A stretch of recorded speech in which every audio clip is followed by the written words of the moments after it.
Dieudo, salut. Salut. Merci de nous recevoir au Théâtre de la Main d'Or, dans ta loge, donc 40 minutes avant que tu montes sur scène. Ouais, c'est ça. Mais ce soir, on va pas parler du spectacle, on va parler de choses plus sérieuses, plus graves, même si dans ton cas, c'est toujours un peu lié. Tu reviens de Tunis, où tu as joué là-bas devant plus de 1000 personnes, je crois. Ouais, 1200 personnes. Tu y étais d'ailleurs au même moment que Hillary Clinton, ministre des Affaires étrangères des États-Unis, qui a pas reçu un aussi bon accueil que toi, je crois. C'est clair, c'était amusant d'ailleurs de voir le fait que sa visite à Tunis ait été aussi peu relayée dans les médias. Elle a été accueillie de manière extrêmement hostile, puisque les drapeaux américains ont brûlé dans les rues de Tunis, liés au drapeau israélien. Il y a un mouvement anti-sioniste dans les rues tunisiennes qui est absolument hallucinant, qui n'a rien à voir d'ailleurs avec ce que les médias tunisiens eux-mêmes relaient. J'ai été particulièrement étonné, moi, dans le spectacle, d'observer les réactions sur les sujets qui touchent d'ailleurs à la question d'Israël. Il y a une adhésion dans la lutte contre le terrorisme israélien qui est absolument... Alors j'ai vu justement que d'ailleurs Hillary Clinton n'a pas pu tenir sa conférence de presse, elle a été annulée. Non, les gens, je pense qu'elle n'a même pas pu... Elle n'aurait pas pu sortir dans la rue, c'était pour se prendre des cailloux. C'est-à-dire que c'est très étonnant de voir à quel point la rue est antisioniste et que finalement cette révolution, elle s'appuie quand même sur un socle qui est extrêmement réel. C'est-à-dire qu'il y a une vraie volonté de changement, une vraie lutte antisioniste dans les pays du Maghreb qui est en train d'arriver en France doucement, malgré les résistances. Et on voit Bernard-Henri Lévy, on est l'exemple éclatant de cette... C'est vrai qu'il y a une vraie volonté de masquer l'aspect antisioniste et anti-occidental, en tout cas anti-américain. J'ai été censuré par le gouvernement Ben Ali sur, on va dire, les conseils et les recommandations du maire de Paris, Bertrand Delanoë, d'origine tunisienne. Donc il y a en Tunisie encore un socle de sionistes qui tente de s'infiltrer, de doucement intégrer la révolution. Toujours pareil, d'être des deux côtés du manche. Alors en ce moment même, au moment où on parle, c'est lié, donc il y a la France en tête, j'ai envie de dire, est en train de bombarder la Libye. Qu'est-ce que tu en penses? Alors pour moi, ce n'est pas la France. C'est le milieu sioniste français. On l'a vu, c'est Bernard-Henri Lévy. En réalité, c'est la France et c'est les Français qui le mettent en danger. Son pays, lui, c'est Israël. La vie des Français, des militaires français qui l'envoient là-bas, à la mort certaine. Il faut savoir qu'il y a des dizaines de milliers de Français en Afrique qui aujourd'hui se trouvent dans une situation extrêmement délicate. Déjà en Côte d'Ivoire, les Français de Côte d'Ivoire avaient dit à Sarkozy, arrêtez, vous nous mettez en danger. Moi je peux dire là au nom aujourd'hui de tous les Français qui sont en Afrique, cette action militaire va coûter la vie à énormément de Français en Afrique. Parce que la terre africaine est devenue une terre dangereuse pour les Français. Sarkozy en a fait aujourd'hui un adversaire. Et moi qui suis des deux côtés, puisque je suis d'origine africaine, je peux vous dire que la vie des Français en Afrique va être de plus en plus difficile. Là on a eu au Niger 2 petits Français qui sont revenus dans des boîtes en carton. Il va y en avoir tous les mois. Et Sarkozy sera responsable de tous ces morts. Parce que le continent africain ne peut pas accepter que la France intervienne. Et c'est normal. Moi j'appelle les militaires français à déserter, à ne pas rentrer dans ce... D'ailleurs, c'était le point de vue de beaucoup, les Allemands, mais aussi d'Alain Juppé, dans un premier temps, qui a dit qu'il ne vaut mieux pas se lancer dans cette opération. Cette opération va coûter cher à la France, et en tant qu'afro-descendant, je peux vous dire que c'est un cimetière que la France va creuser là-bas, pour les soldats français, et puis pour tous les ressortissants français, et pour l'économie française. Il faut savoir que si l'énergie électrique fonctionne, si la France a 50 et quelques centrales, l'uranium vient d'Afrique, le pétrole vient d'Afrique. C'est mettre en danger l'économie de toute la société française. Et je crois que Sarkozy n'en a rien à faire de la France. C'est pas son projet, la France. Son projet, c'est de devenir, en fait, parce que son avenir est aux États-Unis, de devenir un agent américain. Depuis le départ, il l'est. Quant à Bernard-Henri Lévy, lui, c'est le lobby juif français les lobbies sionistes et le lobby américain qui est là et qui aujourd'hui mène cette guerre.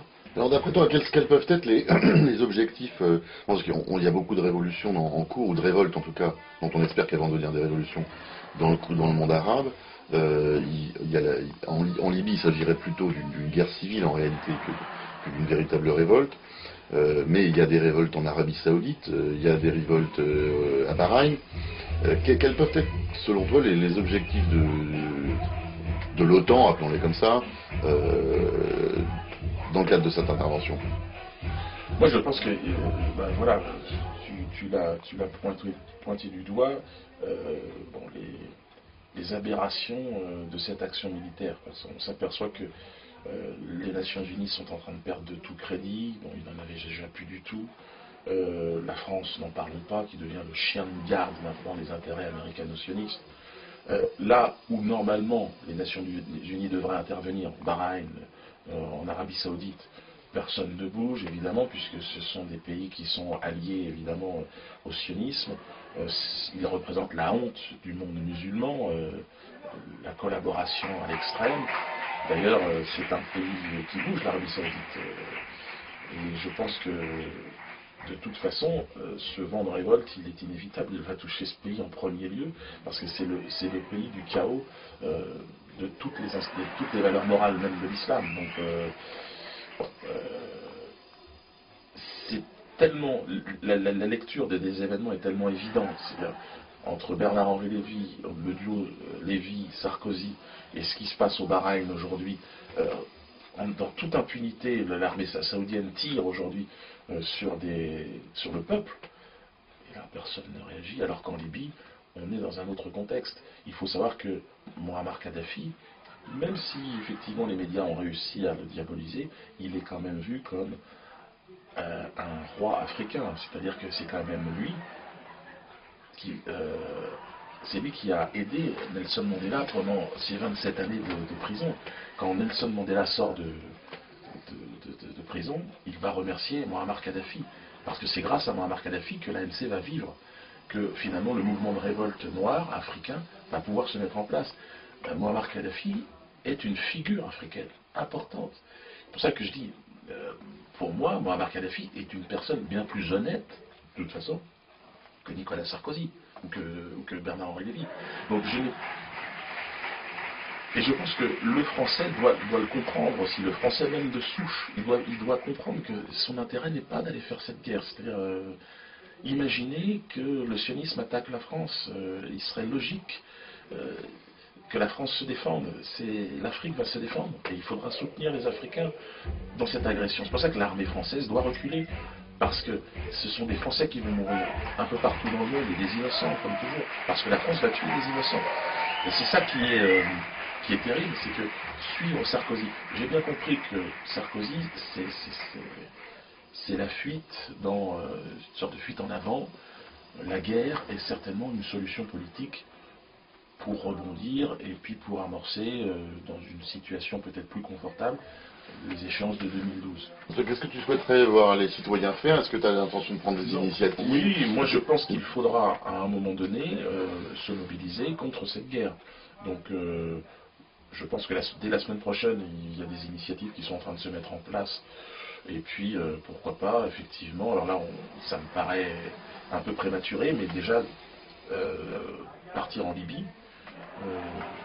Il serait possible que j'y aille la semaine prochaine, et après, ben oui, que des Français aillent sur les sites stratégiques en bouclier humain. Je vais y aller, c'est certain que je vais aller en Libye. Je ne peux pas laisser l'Afrique se faire bombarder, évidemment, par les forces sionistes. Et encore une fois, les Français ne sont pas au courant de ce qui est en train de se passer. C'est encore une fois, ça n'est pas la France qui attaque. C'est Sarkozy et Bernard-Henri Lévy. C'est-à-dire c'est à la fois le lobby juif français, représenté par Bernard-Henri Lévy, et l'américain Sarkozy. Donc ça n'est pas la France, ça n'est pas la France du général de Gaulle. Kadhafi n'est pas arabe, il est avant tout africain. Et je sais qu'il est soutenu par les Africains, parce qu'il l'a soutenu Mandela. J'attends d'avoir l'avis de Nelson Mandela d'ailleurs. Moi j'ai pas de problème avec les Français. C'est avec le lobby sioniste français. C'est celui qui envoie les militaires français se faire tuer en Afghanistan. Moi je dis aux militaires français, n'y allez plus, ne partez plus. Vous êtes français, la Libye n'a jamais représenté un danger pour eux, pour la France. Moi je veux culpabiliser personne, je ne suis pas là pour dire ce sont toujours les mêmes qui essaient de diviser les peuples. Et là aujourd'hui c'est une guerre de division et qui a une visée électoraliste pour 2012, c'est-à-dire les Noirs d'un côté, les musulmans d'un côté, et les petits blancs de l'autre, et la tour de contrôle qui dirige tout ce petit monde. Bernard-Henri Lévy dégage de l'Afrique. Bernard-Henri Lévy retourne maintenant faire la guerre avec l'armée française et va te faire buter par les soldats libyens qui défendent leur pays parce que le peuple libyen ne veut pas de toi. Tu as trouvé une équipe de malfrats pour te soutenir là-bas. Tu as essayé de monter un business. Mais Bernard-Henri Lévy, tire-toi, dégage, va dans ton pays, en Israël. Laisse la France tranquille, laisse l'Afrique tranquille. L'Afrique t'a jeté à coups de pompe dans le cul, toi et ta famille. Bientôt ce sera la France. Et que la France ne rentre pas dans ce jeu. L'Afrique est un grand continent. Il y a des millions, des centaines de millions de personnes qui aujourd'hui regardent les Français avec un œil extrêmement hostile. Et je crois que Bernard-Henri Lévy n'en a rien à faire. Le lobby juif de France s'en fout complètement de la France. Alors en France en ce moment, dont la situation politique a beaucoup bougé, on n'est plus dans la perspective de la présidentielle avec deux principales forces en présence, comme c'est d'ordinaire le cas, mais plutôt avec trois. Mais la situation a beaucoup changé parce qu'on a le sentiment que le Front National, qui était avant diabolisé par le système, est aujourd'hui presque poussé par lui. Alors Thierry Messant, lui, dit qu'il y a une stratégie justement des sionistes qui passe par la prise de contrôle de l'ensemble des formations d'extrême droite, etc. Toi, qu'est-ce que tu en penses? Comment tu vois ça? Moi, je trouve que l'analyse de Thierry est vraiment juste. J'apprécie de manière. C'est un ami, Thierry Messant, mais c'est aussi quelqu'un que j'aime écouter parce qu'il a en plus cette faculté de captiver l'attention quand on discute avec lui et d'avoir une analyse claire, limpide.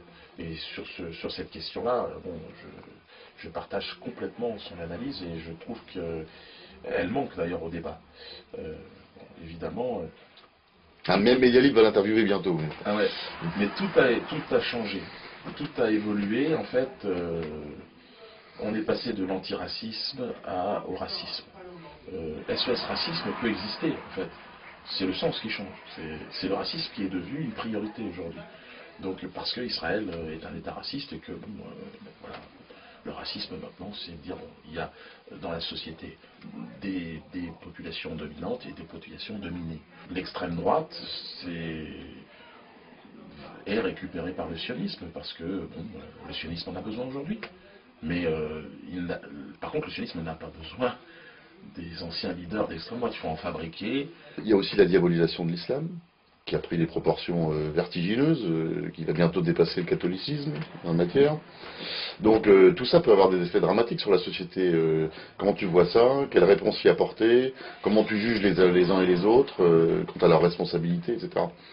Ben moi je travaille justement sur le prochain spectacle sur ces questions de civilisation chrétienne ou musulmane. Moi qui ai grandi dans cette civilisation chrétienne, aujourd'hui le Christ, où est-il? Notre Christ généreux, mort et ressuscité, où est-il dans le discours? Alors dans les religions, le Christ, dans la religion chrétienne, bon, depuis dans le catholique, protestante, où est le Christ? Est-ce que c'est le Christ qui envoie l'armée américaine se faire tuer et massacrer en Irak des gens, des innocents? Alors que c'est au nom du Christ que Bush est allé faire cette guerre. Est-ce que le Christ, il est dans cette guerre aujourd'hui contre la Libye?